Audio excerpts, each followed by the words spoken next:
So, a pretty crazy NBA draft has wrapped up with lots of little trades, teams swapping picks and things like that, but no big trade. Ben Simmons, Bradley Beal still on the Sixers and Wizards. But in this video, I'm going to be grading every NBA team's draft, and just a few notes before I get into this. One, I'm not a draft expert, so especially when we get to the late second rounds, I either won't really mention those picks or won't have many good things or many valuable things to say.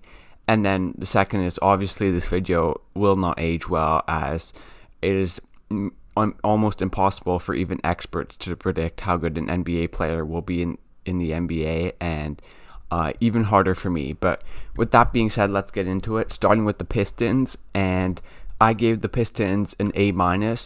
Pretty solid draft. Took Cade at number 1, which I think we're all expecting, and I think it's probably the right pick just from just how safe a pick he is, how he's almost definitely going to be a good NBA player, can score on all three levels, can play make, run the pick and roll, 6'8", ball handling ability, solid defender.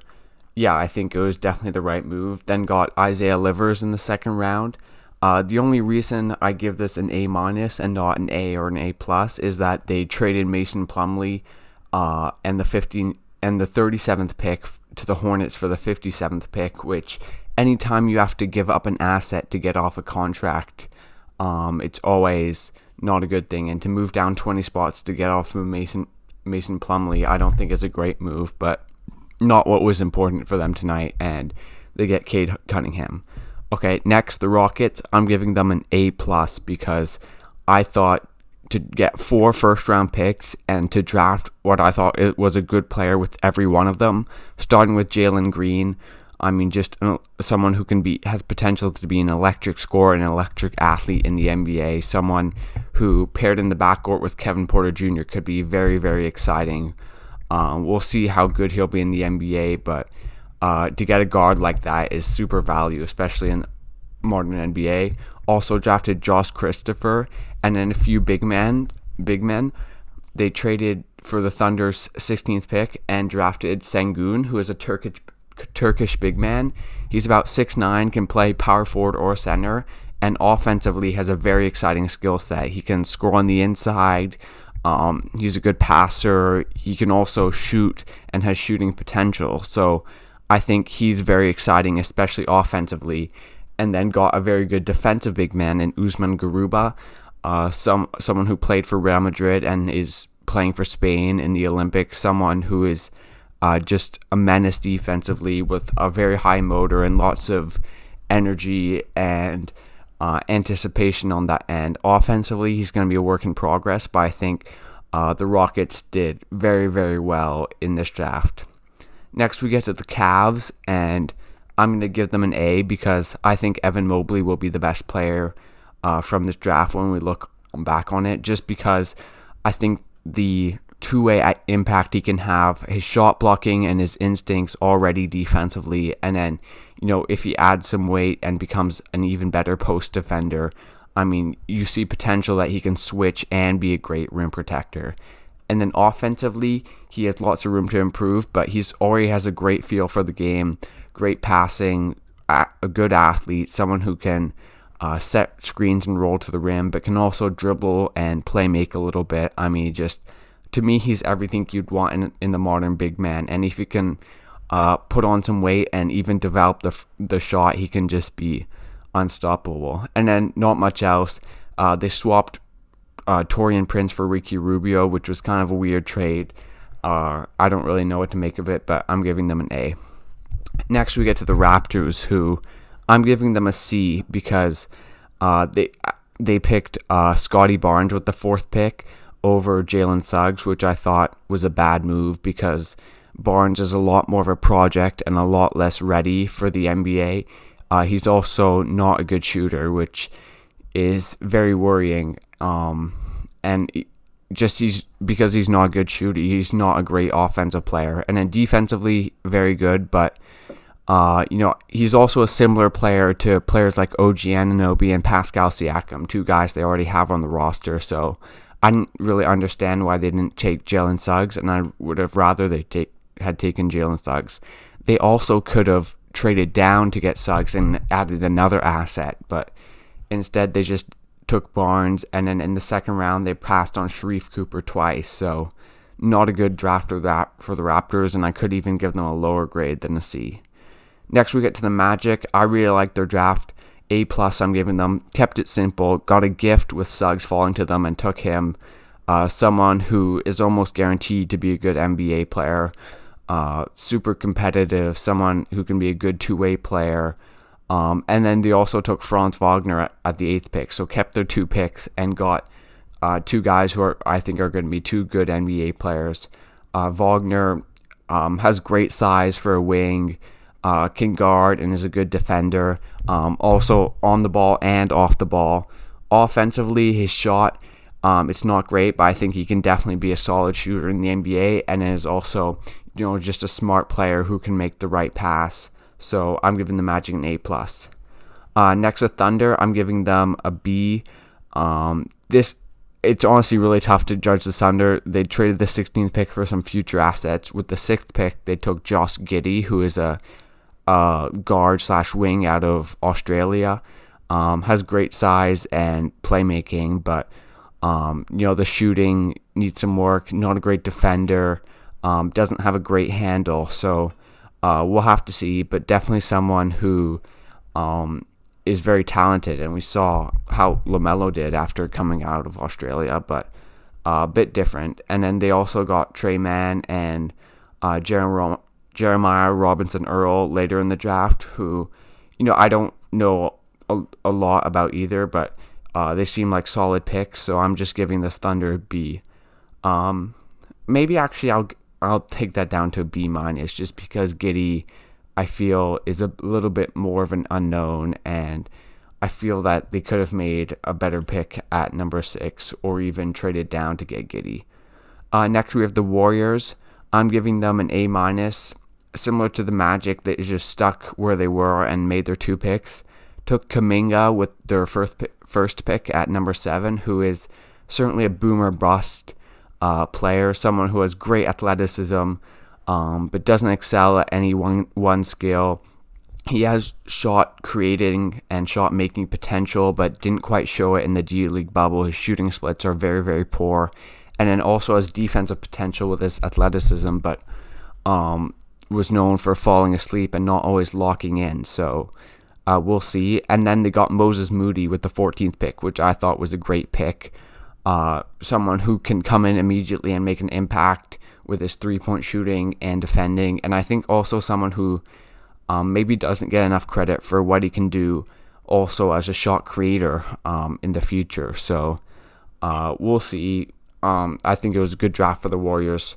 Obviously they didn't get a superstar, which they might have wanted, but they got someone who can be a future superstar and someone who can come in and contribute right away.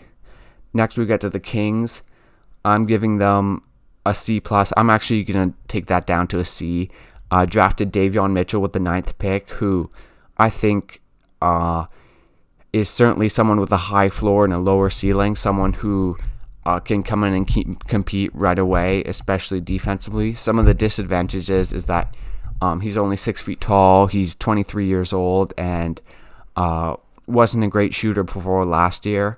They also already have guards like De'Aaron Fox, Tyrese Halliburton, Buddy Hield, so we'll see how he fits with the Kings. They also had the Hield leak trade to the Lakers, where that was almost going to happen, and it seems like you almost have to trade him after something like that comes out, so we'll see what happens, but I don't think it was a great day for the Kings. Next we have the Grizzlies. I'm giving them a B. They took Zaire Williams with the 10th pick. I'm just doing that purely because, well, not purely, but a lot of it is because I just trust the Grizzlies drafting. It's been excellent in the last few years. Zaire Williams is someone with athletic potential who, if the shot can be consistent and he has the right instincts defensively, then looking at a very, very athletic wing who can make contributions on both ends of the floor. So I'll give the Grizzlies a B. Next we get to the Hornets. I'm giving them an A. I thought they had a great draft. Took James. Took Book Knight with the 11th pick. A shooting guard who has real shot creating potential. Someone who is going to be a good scorer, and you just need guys in the modern NBA who can create their shots. I know they already have guards in Terry Rozier and Devontae Graham to put alongside LaMelo, but Book Knight I think will also benefit from his pairing with LaMelo, as he's not a great playmaker and he can do more off ball. Apparently his shot, I believe he was only 28% from 3 during the college season, but has looked very good in workouts. So I like the Book Knight pick. He was projected to go much higher, and they just stayed there and took the best player available. And then they also traded to get Kai Jones, who is a Texas big man who has a great motor and has tons of potential, both certainly athletically, someone who can protect the rim, but also can run in transition with LaMelo and catch lobs, which is, they did need a big man, and they got him. They also got Plumlee. So I like the Hornets draft. I'll give them an A. Next we get to the Spurs, who I give them a C. They took another guard in Josh Primo with the 12th pick. I don't know much about him, so I could be wrong. He could turn out to be a great pick, but doesn't seem like Pop is going to play him much. He's very young, and just didn't seem like that was what the Spurs needed in this draft. So I gave them a C. Next we get to the Pacers. Took Chris Duarte. I'll give them a B. I think it's pretty interesting. I think it shows that the Pacers want to win now, as Duarte, I think, is 24 years old, but I think he's definitely going to be a solid player because he has that shooting and shot creation, and he gives good effort. It just seems like a solid Pacers pick, someone who can contribute right now. Maybe isn't going to become a superstar, but yeah, someone who can give them production now. Okay.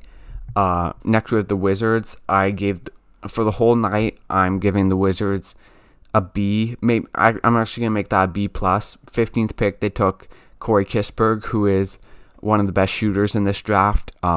A bit older, but someone who every NBA team needs shooting, so it just seems like a solid pick.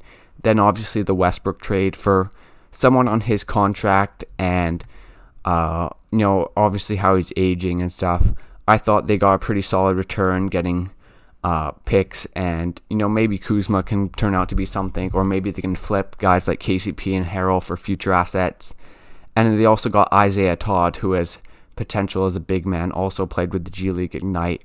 Has potential as a stretch big. So yeah, I give the Wizards a B plus. Next we get to the Pelicans. Drafted Trey Murphy with the 17th pick, who seems like a good 3-and-D guy. Also got Herb Jones, who I don't know a ton about. I gave them a B plus. It seems like a solid draft night, getting some guys who fit your roster. Yeah. Next we get to the Hawks. I gave the Hawks an A. They drafted Jalen Johnson and Sharif Cooper, two guys who have very high potential. Johnson, he's already a good transition player, athletic forward, has good size.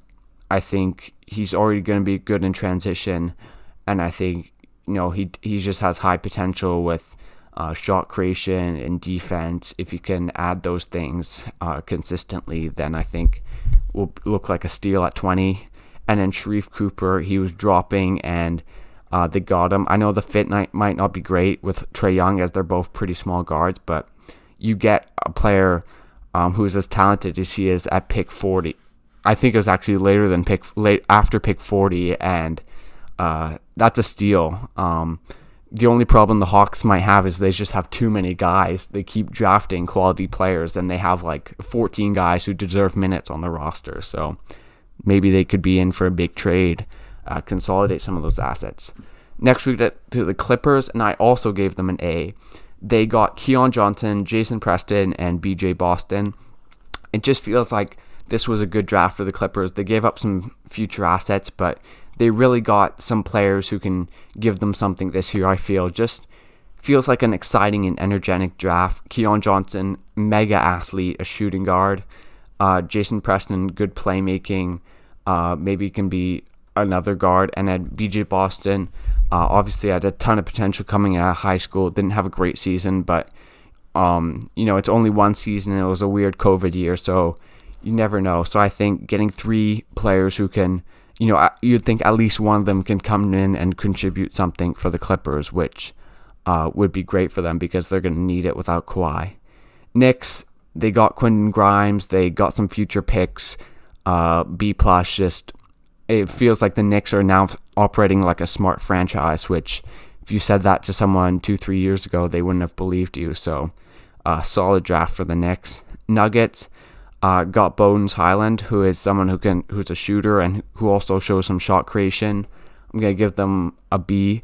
I think, solid pick. Someone who can hopefully fill the void without Murray. Well, obviously not totally fill the Murray void, but someone who can give them a little bit of juice, hopefully. Okay, that was pretty much it for the first round. There's some next team. That was sort of like all the order I got, but now we have the Bulls. They drafted Ayo Dosunmu, who seems like an energetic guard, someone who produced in college, also from Chicago and went to Illinois. So I'll give them an A. Seems like a good pick and seems like good value in the second round. Bucks, I'll give them B. They traded most of their picks for future assets, which could be smart if they're looking to pull off a trade and need some seconds. The Lakers, B+. I already talked about the Russell Westbrook trade in another video, but I think it was good for them to get another star player. I think they just improved their talent a lot. Nets, I gave them an A. They traded Landry Shamet for the 29th pick, and Carter, a Suns guard, and then with their two late first round picks, they drafted Cam Thomas and Day'Ron Sharpe. Seems like 2 good picks. Cam Thomas is someone who give them some scoring like they need anymore, and Day'Ron Sharpe is a big with some potential, maybe the new Nick Claxton. So solid draft for the Nets. Sixers, B, drafted Jaden Springer, a very good perimeter defender. If he can shoot it well with the Sixers, then surely he has a role with them. The Suns, I gave them a C. They gave up Javon Carter and the 29th pick for Landry Shamet, which I just don't think was a good trade for them. I would have much rather they just kept it and drafted someone at 29. But now they have Shamet, so we'll see. The Jazz, I gave the Jazz an A. They got Jared Butler in the second round, someone who won the national championship with Baylor and is a guard that can do it all. So I thought that was a very good pick. We'll see if he can get minutes as a backup point guard for them. And then the Celtics, I gave them a C+. They drafted an overseas point guard who is a big guard in the second round. I don't have too much to say about the Celtics draft. Okay, that's it. The teams that didn't do anything were the Wolves, Blazers, Heat, and Mavs. But anyways, thanks for watching this video, guys. Leave a like, subscribe to this channel for more NBA content, and I'll see you guys next time.